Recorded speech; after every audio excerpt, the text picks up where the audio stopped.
This is Mike Mozart of Jeepers Media on YouTube, and I'll bet you never knew that I was a graffiti artist or a street artist. And you're going to see some of the artwork that I've done for the past 30 years. And my street art just doesn't decorate streets, it decorates things like this vase. And I call a lot of these things reversos because there's secret artwork on the other side. I didn't just use ordinary spray paints, well some of it is, but I custom mixed and matched a lot of my paints to have special effects. I included gold dust and diamond dust, real gold leaf. I mean, I went crazy. I used all types of special effects, metal flake and custom metallics. I still don't see how people mistake these for something else. I mean, really. Even though I'm really well known for my Stop Sopa video, I do a lot of failed toy reviews. For years, I illustrated children's books and designed toys with lots of popular characters. Not these, because these aren't the characters. That's not the Roadrunner. It's obviously a duck-billed Dogicus. I mean, really. Who could mistake that for the Roadrunner? It's a dog all the way down to its paws. And there's my signature, Mike Mozart Reverso. Do you know what happens to artwork after the artist dies? You should go for the old fat ones, because they're gonna go first. Now, a lot of people might mistake this for being Dexter, sitting in a big pot of boiling brew. But it's actually not. This is just a little tiny detail from the other side. It's so obvious when you actually look at these as a small part of a much bigger whole. Stunning details, incredible colors. Oh, it has Bluetooth. And this one includes the words 3D vision because this is color shifting paint. Depending on the angle you stand, it turns different colors. And this character is called the Lab Rat. And of course it's a genuine Mike Mozart Reverso. I mean, really larger character. Look how big I am. I don't do anything little. Everything's enormous. What I'm hoping to do is find a gallery, maybe in New York City. That would be ideal since I live right outside New York City, that wants to show this controversial show. Of course, it'd have to be a gallery that was clever enough to show that these paintings are on both sides.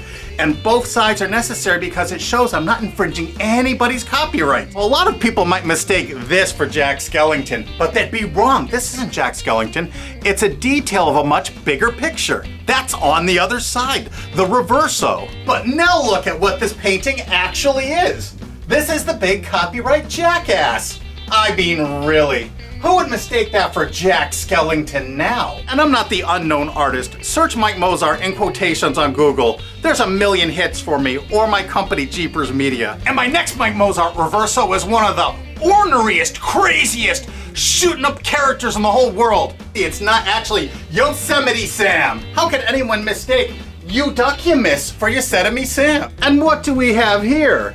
No, it's not Waldo, or Wally, depending on where in the world you are. But a lot of people make that mistake. I can't understand why. But if you look at the other side, it's obviously the Santosaurus. I mean, what else could that be? This is obviously not Marvin the Martian, and I use lots of found real objects that would have been found outside on those original brick walls. I still can't see how people mistake these for something else. I mean, really. That's actually a gigantic butterfly.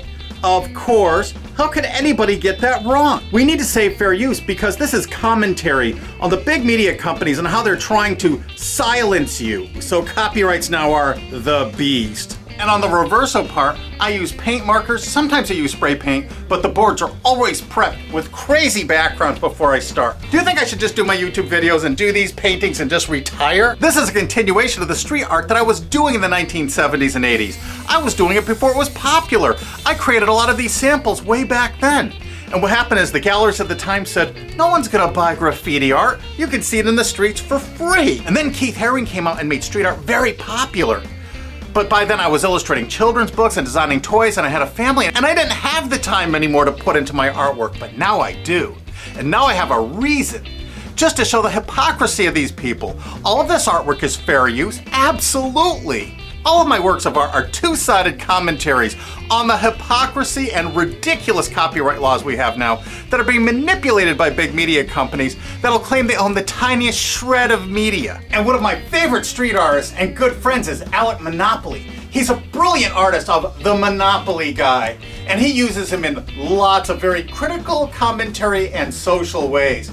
He made this shirt for me when I was visiting him at Alki David Studios. And of course, Alex signed it everywhere, as he normally would, and the cuffs. Hey, this is not Eric Cartman. I mean, a lot of people would mistake that for Eric Cartman, but it is definitely not. especially when you see the other side. Just one small piece of a much larger picture, the pterodactyl, another Mike Mozart reverso. That's obviously a dinosauric creature. Now this isn't what you think it is. This is not Raphael.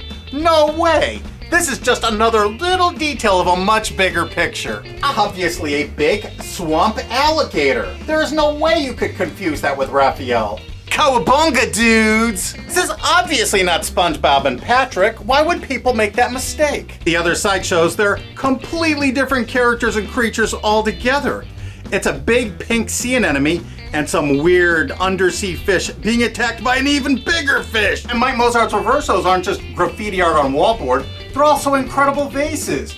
They're also, this is not Scooby-Doo. If you saw the other side, you would see it's not.